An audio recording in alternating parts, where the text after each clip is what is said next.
Bonjour tout le monde, ici Sébastien pour un 6e épisode du Seb Show dédié à la 36e saison de Survivor Ghost Island. J'espère que vous allez bien. On s'approche tranquillement pas vite du merge dans Survivor. Il est arrivé quand même beaucoup de choses dans le dernier épisode, beaucoup de petites twists, puis on a peut-être vu un peu plus le foreshadow qu'on avait vu dans la saison 35, que je vous avais parlé quand même longuement, avec lequel je suis revenu quelques fois par rapport à certains joueurs. Donc, on va aujourd'hui, dans le fond, parler un petit peu plus des joueurs et de ce qui s'en vient. Donc, quelles sont les possibilités, qu'est-ce qui risque d'arriver. Première des choses, on a Michael. Michael est comme isolé de son côté. Sa situation va dramatiquement changer avec le merge qu'on a vu qu'elle allait survenir au prochain épisode. Il a trouvé une idole. Il a réussi à trouver une idole en plus. Il a l'air apprécié des gens. C'est une menace physique sur beaucoup de types de compétitions, mentale aussi. Donc ça va être quelque chose à surveiller parce qu'on voit que c'est un joueur qui risque de se rendre loin. Il y a beaucoup d'histoires par rapport à Michael. Il a été le centre d'attraction, le centre d'intérêt à plusieurs moments. On sent que c'est un joueur qui va pas partir, qui va pas se faire éliminer avec une idole dans les poches. On n'a pas cette impression-là, du moins. On peut s'attendre à ce que Michael pousse son jeu, essaye de s'en sortir. Moi, je le vois un peu dans la peau de, si vous vous rappelez, là, plusieurs saisons de ça, il y avait eu Malcolm, qui avait eu un peu le même type de rôle, un peu funné, physique, quand même, à essayer de twister les choses, était prêt à prendre des risques, était en désavantage aussi. Donc, j'ai l'impression que Michael est un peu emmené comme ça. Par contre, Michael n'a pas cette aura de gagnant. OK? On voit pas en lui présentement la personne qui va gagner. Donc, moi, j'ai le pressentiment qu'il va peut-être se rendre en finale, mais c'est le genre de joueur qui va être éliminé juste avant la finale, probablement comme quatrième position, cinquième position. J'avais parlé un peu du comparatif avec Davon la saison passée. C'est un peu le même genre de visionnement qu'on peut voir par rapport à Michael. Il n'y a pas. Il n'y a pas cette allure de gagnant, il n'y a pas cette histoire victorieuse en arrière de lui. On apprécie le joueur, mais son histoire personnelle est comme correcte, mais pas assez pour dire on a hâte de voir ce qu'il va faire, mais on n'a pas nécessairement hâte de le voir gagner, de voir triompher à la fin. Fait que de ce côté-là, j'ai l'impression que Michael va en arracher un petit peu encore. Risque de pas se rendre à la fin. Il y a eu, l'idole qu'il y a eu, c'était le bâton d'Ozzy. Donc, c'était un peu comique quand même dans les circonstances. Ozzy qui avait fait une twist en mettant une fausse idole. Je pense qu'Ozzy était le premier à avoir utilisé une fausse idole pour flouer les gens. Fait que ça, c'était intéressant de ce côté-là. On a vu Michael qui a dit « Je me ferai pas éliminer avec une idole dans les poches » ou... Fait on voit que Michael risque d'utiliser son idole à un moment critique. Ça va probablement fonctionner. Mais j'ai hâte de voir à quel point, quelle extension de son jeu ça va emmener. Est-ce que ça va être quelque chose qui va aller sur du long terme ou si c'est le type de joueur qui va peut-être se faire éliminer 7e ou 8e, comme certains grands joueurs ont été éliminés, comme Rupert dans Pearl Island, ou encore là, comme Ozzy avait été éliminé dans Fans vs Favorite. Donc, se donner du jeu, être capable de s'avancer vers la fin, mais pas être capable de se rendre à la fin. Moi, j'ai l'impression que c'est le pattern que Michael a, la vision du joueur que j'en ai. Deuxième des choses, deuxième personnage, Killin, qu'on a vu retourner sur le Ghost Island. Et je pointe sur le fait que Killin, depuis le début de la saison, je dis, la façon dont elle est montrée à la télévision, c'est une joueuse qui va avoir un impact. Mais ça ne sera pas positif. Et j'ai l'impression que Killian est voué à l'échec, mais il voit l'échec du côté obscur, on pourrait dire. Et il y a eu vraiment un gros foreshadow. Pour ceux qui ont écouté l'épisode, vous réécouterez si vous ne l'avez pas perçu. Mais il y a eu un gros foreshadow sur Killian quand elle arrive et elle sort, dans le fond, son extra vote, l'avantage qu'elle a. Et qu'elle fait comme, ben, je suis contente, pis ces choses-là, et on la voit en premier plan. Et là, le zoom se fait en arrière d'elle et c'est marqué One bad decision peut influencer le jeu. Là. Une mauvaise décision peut complètement écraser ton jeu, dans le fond. Et j'ai l'impression que c'est ce qui va arriver à Kellyn. J'ai l'impression que elle va prendre une décision épaisse éventuellement et ça va complètement changer l'allure de sa game, peut-être lui nuire, peut-être qu'elle va se retourner contre ses alliés, peut-être qu'elle va faire des moves épais, mais Kellyn est vouée à perdre. Ça, mais elle voit à perdre de façon un peu plus grandiose, on pourrait dire. On voit que c'est une joueuse qui risque de se rendre loin. C'est le genre de joueuse qui peut se rendre dans les 3 derniers ou dans les 4 derniers et perdre vraiment comme à cause de ses erreurs. Elle va peut-être utiliser son avantage complètement de la mauvaise façon ou que ça va nuire complètement à ce qu'elle veut faire au départ. Bref, Kellyn a l'image de la mauvaise décision en arrière d'elle. La dernière fois, c'est comme « Ah, j'ai pris une bonne décision avec mon vote. » Et je pense que justement, ça n'avait pas été vraiment hypé de Kellyn est intelligente et elle fait les bons choix. Et là, on voit vraiment que ça le montre comme « Oh non, elle est vouée à faire vraiment mauvais choix quelque part dans le jeu. » Fait que Kellyn a surveillé, elle va se rendre loin, elle va se rendre probablement plus loin, ou elle va causer vraiment un chaos terrible pour une de ses décisions de merde. Mais j'ai l'impression que ça, c'est la façon dont son cheminement de caractère va s'en aller. Là. On la voit pas positivement. Là. Kellyn elle a vraiment du temps d'antenne négatif, très peu de positif par rapport à elle, arrogante, bitch. Elle me fait penser un peu, il y avait eu une saison avec Cass, Kass. Elle avait à peu près le même genre d'aura. Oui, on savait qu'elle allait se rendre loin, mais elle était trop détestable pour gagner. Puis elle s'était rendue dans les 3 derniers, puis elle s'était fait éliminer rendue dans les 3 derniers. Je crois que c'était la saison de Tony et de Wu. Finalement, Wu avait décidé d'emmener Tony au lieu de Cass parce qu'il trouvait que Tony était plus méritant. Mauvaise décision de Wu, là. On s'entend cette saison-là, mais ça reste quand même que Cass était tellement bitch que ça a été une bonne affaire qu'elle se fasse éliminer. Fait que je pense que Kellyn va être dans ce genre de moule-là, détestée, et qu'elle va payer pour ses erreurs. On a Wendell. Wendell je l'ai dit dans la dernière vidéo, Wendell a vraiment, et là je pense que le foreshadow, cet épisode-ci, Wendell a vraiment l'allure du potentiel gagnant. Je veux dire, son histoire est trop belle, là, avec sa blonde, l'anniversaire qu'il fait. C'est un événement bien anodin, mais ils ont pris le temps quand même de l'inclure dans l'histoire pour qu'on apprécie Wendell un peu plus. Il trouve l'idole. On voit qu'il est capable de bien dealer avec tout le monde. Wendell a vraiment l'allure du gagnant potentiel dans cette saison aussi. On sent que Wendell risque de se rendre loin, risque de gagner, et risque de gagner à cause de sa personnalité. Peut-être pas de son gameplay, mais de sa personnalité. Donc, bon joueur, j'imagine le voir. C'est pas une histoire qu'on se dit, mon Dieu, Wendell est à risque. Tout le monde, malgré qu'il est physiquement fort, malgré qu'il a l'air intellectuellement fort, le monde parle de Michael, parle de Dominic, parle de Chris, personne ne parle de Wendell.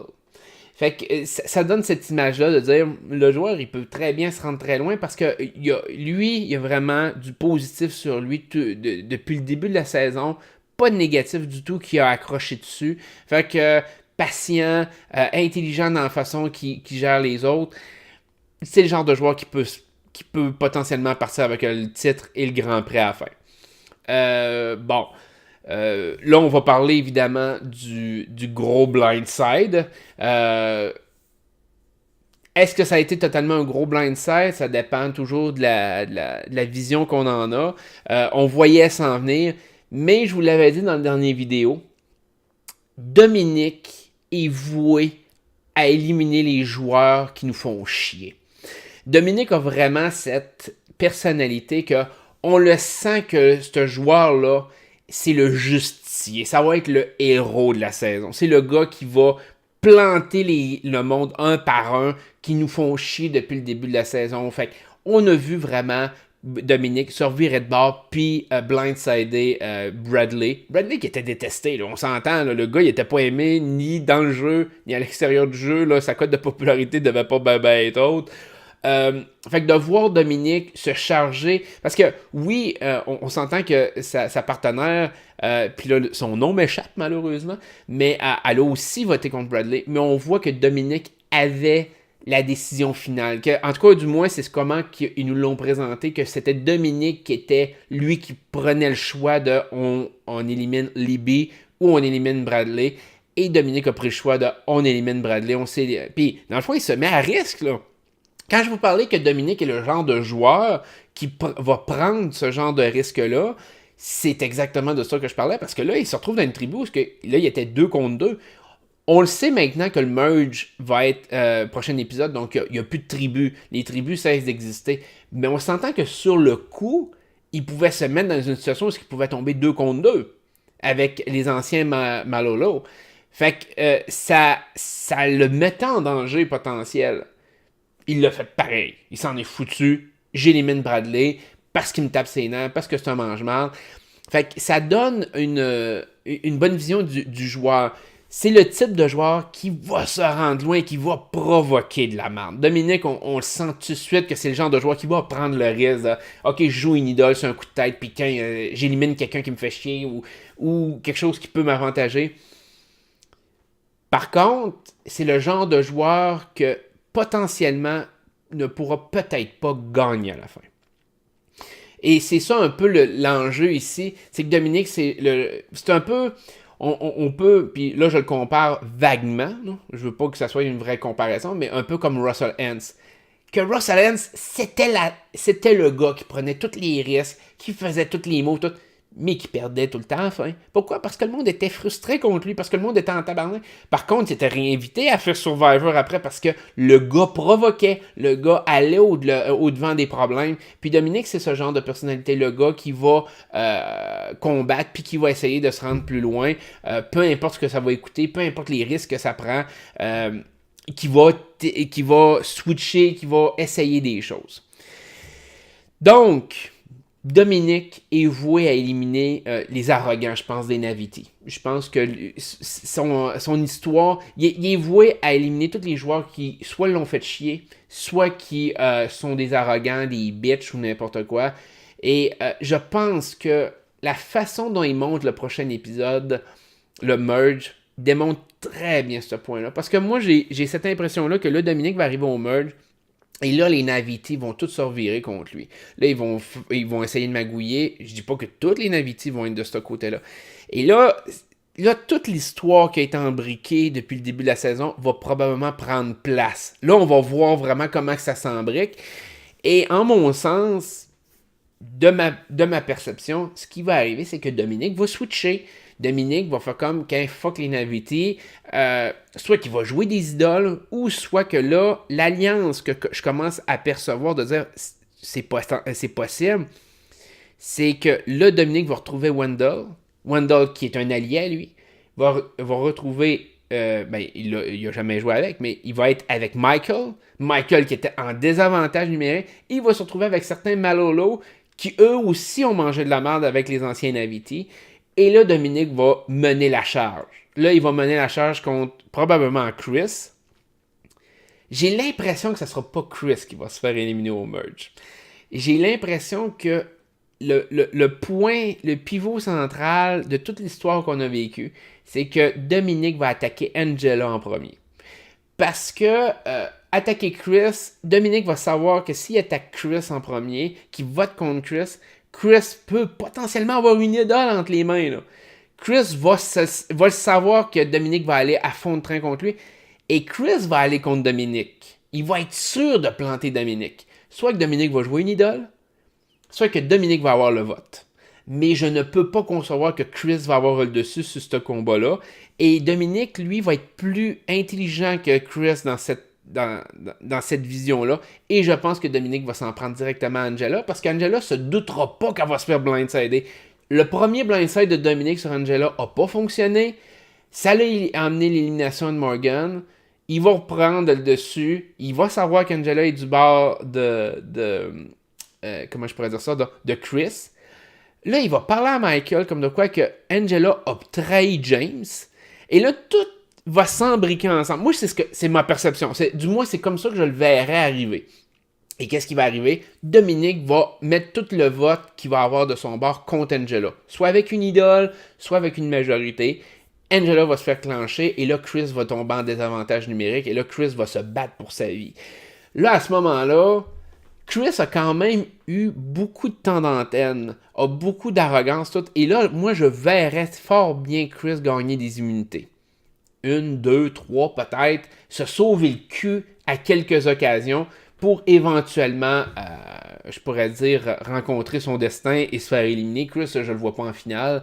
Donc, avec toutes les foreshadows qu'on a, avec toute la structure de jeu qui a été faite, les séquences qu'on a vues, toutes, je pense que ça s'enligne pas mal vers ça. Ou quelque chose qui va ressembler à ça. Si c'est pas Angela, ça va peut-être être un autre allié de Chris qu'on va voir. Donc, mais je pense que Dominic va être mieux positionné que Chris.